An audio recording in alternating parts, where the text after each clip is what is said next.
Happy Saturday, Sooner Nation. Welcome to the Sooner Surge. Sooners versus the Longhorns. Sooners take game one yesterday by a score of 5-2. Tonight, 7 o'clock in Austin. Game number two, OU versus Texas. Red River rivalry, softball style, is here. And Hunter, Jay, what's your expectation as we head to game number two tonight? Yeah, I think this is another game. I think probably now we talked about this yesterday a little bit, Hunter, but I'm not sure Texas is going to throw their ace tonight. I'm thinking they're probably going to save her till the last game. I may be wrong, and I also got a little surprise shock for people that I think a lot of people think Nicole may start. I'm actually thinking Kirsten Deal's going to start tonight. That's just my gut. Nicole May went out to the bullpen yesterday, threw a little bit. I just kind of think Deal's going to start tonight. That's just a hunch. I don't know. Hunter, what do you think? Nicole May? Because she went to the bullpen, she's not playing the next day at 7 o'clock. I don't see that. Nicole May. Nicole May has been the two for, a few weeks now. Even when people thought Kirsten Deal was going to start being that two, it's still been Nicole May. Why change it? I don't look at it as a 2 or a 3. I don't look at it that way. Well, hey, the only reason it would be look, Nicole May's going to start. Okay, 90% chance, but the only reason would be maybe if Gasso wanted to just totally surprise him. But I think the lefty, righty, lefty is probably what they do, just to keep them a little off balance. And Nicole May's been constantly in that game two. I don't want to say number two, but the game two role. And what Texas does is irrelevant, in my opinion, because OU won by a score of 5-2 last night, guys.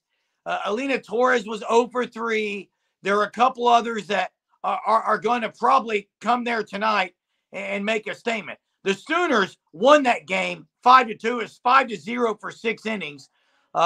And the Sooners still can make more happen at the plate. Now, Texas struck out 10 times, guys. I think that could be a reason they throw their ace. Because if they go 0-2 versus OU, that's starting to set in their mind.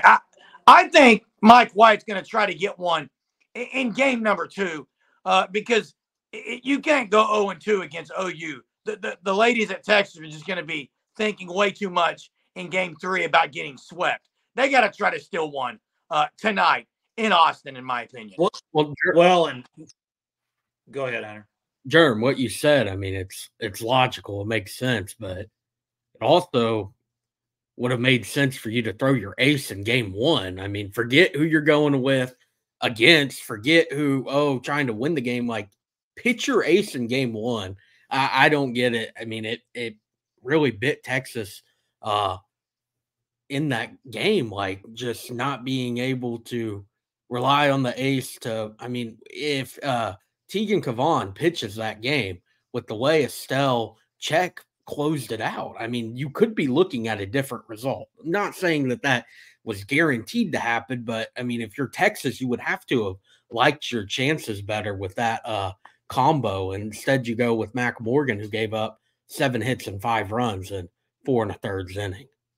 Well, but there's no saying when Kavan gets out there to pitch, OU may just drop 3 or 4 bombs. OU can do that to really good pitchers. They've done it plenty of times. So I don't know. The one thing about if Nicole May does go, she's pitched pretty good in her career against Texas. Her ERA is pretty good against Texas. I think pretty close to 1. So she's done really well against Texas. So that does bode well.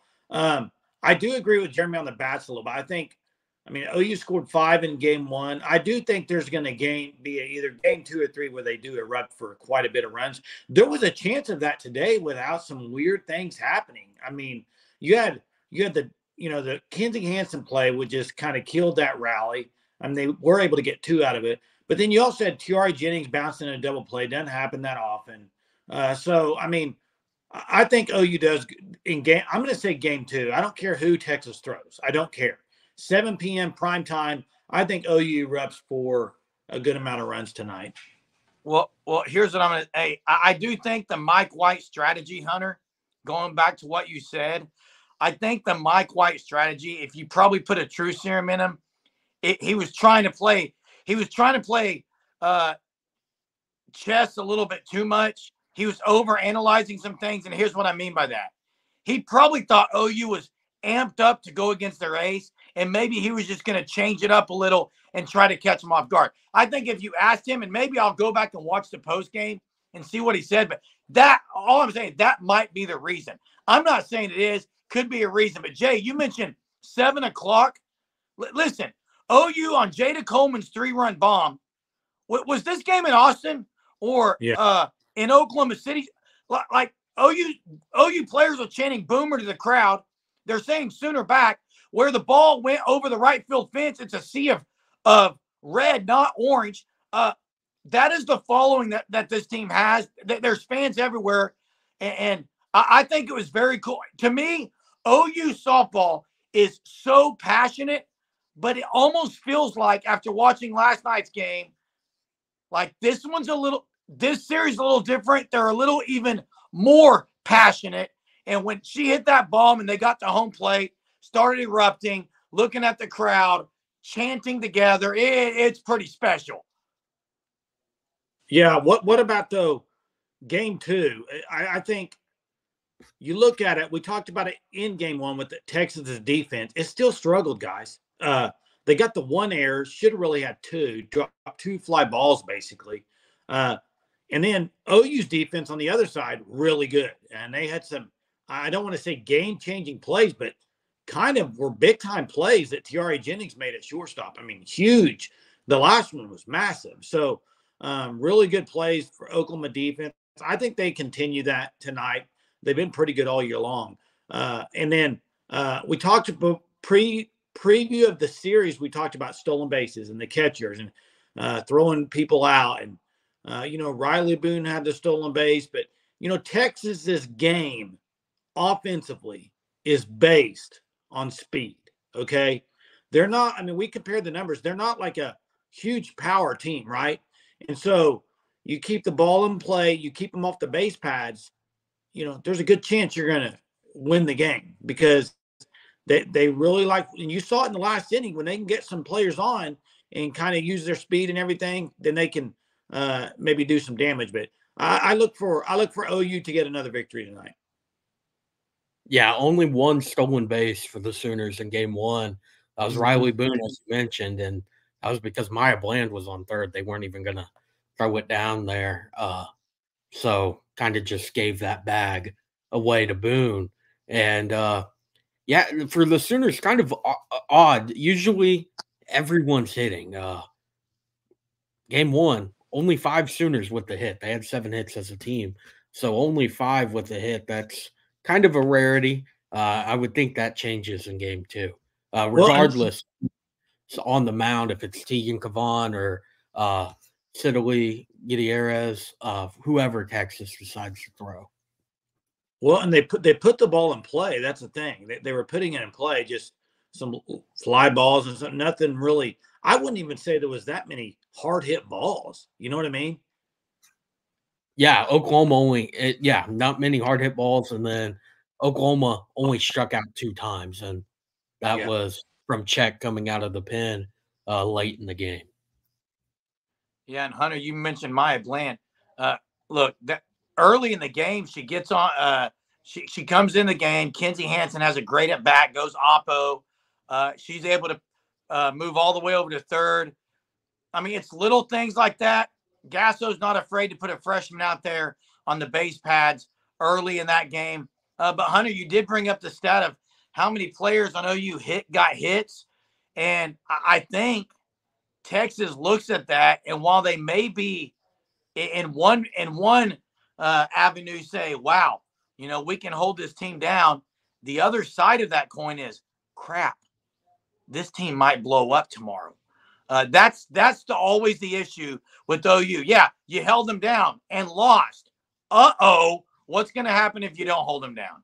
Well, yeah, they held OU down on the hit totals, but only had 2 strikeouts. Like, It's hard to hold a team down like that consistently without getting a high number of strikeouts. Who do you guys have for your Sooner standouts tonight?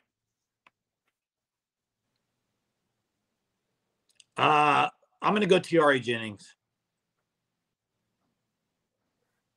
I'm going Jada Coleman. Jada Coleman. It's right now. It's Jada Coleman's world, and we're just living in it, plain and simple. You look at the dynamics of this team, how different players have taken over at different times. Right now, it's Jada Coleman. I don't see that stopping anytime soon. And I want to go K9. I think I went K9 in game 1, but I'm going to listen Burrito. Burrito's getting a bomb tonight in prime time against the Longhorns. And I'll close it with this, guys. One thing that you have to notice is Kelly Maxwell has been a strikeout pitcher. Nicole May can get Ks, has not been to the level of strikeout pitching that Kelly Maxwell has been. So I think the defense, you mentioned the speed of Texas, there's a good chance the ball's going to be in play more against Nicole May. Defense has to be really good with the speed of Texas. Something to keep an eye on. But I am going to say this like I did with Kelly Maxwell, guys. Nicole May also, I think, is ready to answer some questions. She has been at sometimes given undeserved criticism. Now, sometimes it has been deserved, the critical comments, but I think she's ready to embrace it. And I think going into the series, that was one of the things Coach Rocha probably mentioned is, hey, let's shut down some of these comments. And Kelly Maxwell shut the Longhorns down for 6 innings. So we'll see what Nicole May does tonight. But listen, can't wait. 7 o'clock, Sooners versus Longhorns. Make sure you watch after the game. We will have an instant reaction video for you to break down game number 2, Longhorns versus Sooners. Appreciate you watching. Until next time, Boomer. Sooner.